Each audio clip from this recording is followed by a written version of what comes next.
Okay, so now we're going to learn another method called synthetic division. Now, um, synthetic division, I say it's the best thing since sliced bread.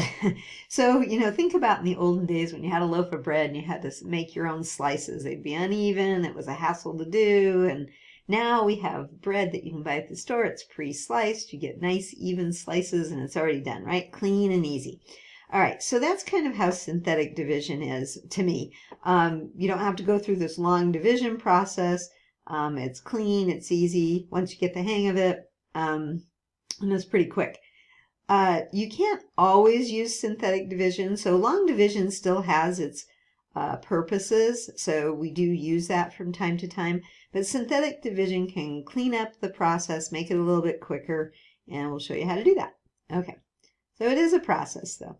Okay, we already did this problem, so it should be in your notes. Earlier we did this problem, and I've shown the division and the remainder.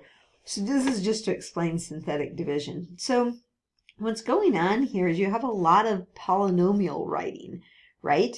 You've got a lot of x's in there and exponents, but what are we really interested in? We're interested in the coefficients that we're getting, right?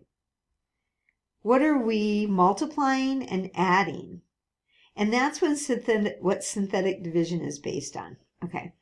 So first of all, in order to use synthetic division, you have to have a linear term that you're dividing by. So it has to be in the form of x, okay, so the divisor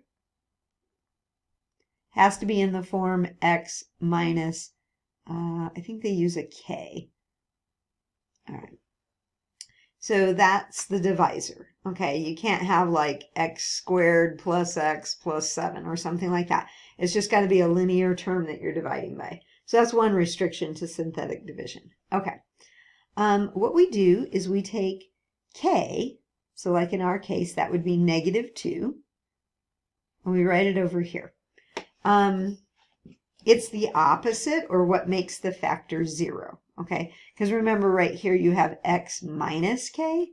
So in our case that's x minus a -2. So that's why k is -2. All right, and then I put -2 in a little box. I write mine a little bit differently than the book shows. I don't care which way you do it, but this is just the way I've learned to do synthetic division, and I've used it for years. It's very handy. You also have to make sure that your dividend is in standard form, okay? And all the terms have to be present. So you have to go 3, 2, 1, and then the constant.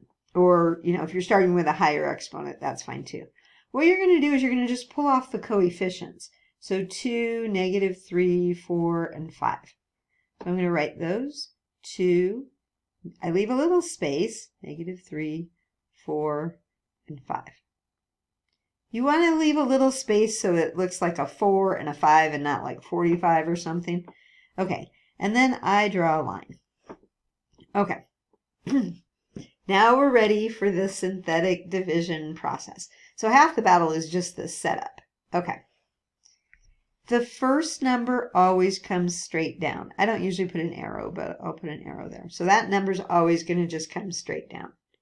Then you always go to the box.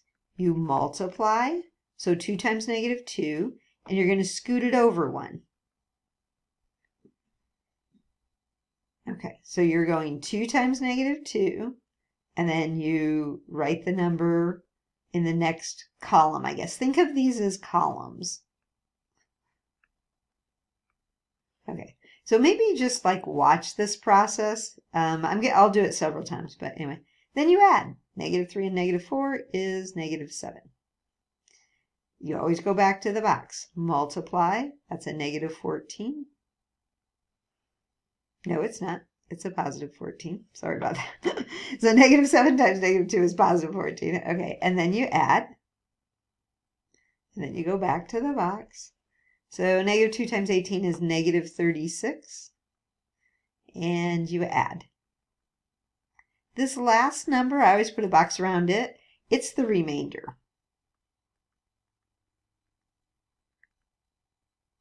And that's synthetic division. That's the process. Now, how do you get the answer?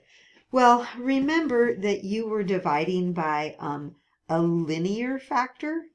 So that means the degree is going to go down by 1. If you started with a third degree, then your quotient is going to be second degree. So you take these numbers here, and they become your new coefficients. So it's going to be 2, it's got to be x squared because we're going down a degree. It used to be a third degree, but now it's second degree. So then it's going to be, and they go in order, minus 7x plus the constant 18, and then you have that remainder. So you can say it's minus 31 over the divisor, which was x plus 2. Okay, and that should have been the same thing we had from the other problem. So you can compare these and kind of see where the numbers come from, but you can see it takes a lot less space writing. It's quicker. Once you get the hang of it, it's quicker. So it takes about 3 problems, but we'll do some more examples, and synthetic division is very useful for us for certain things.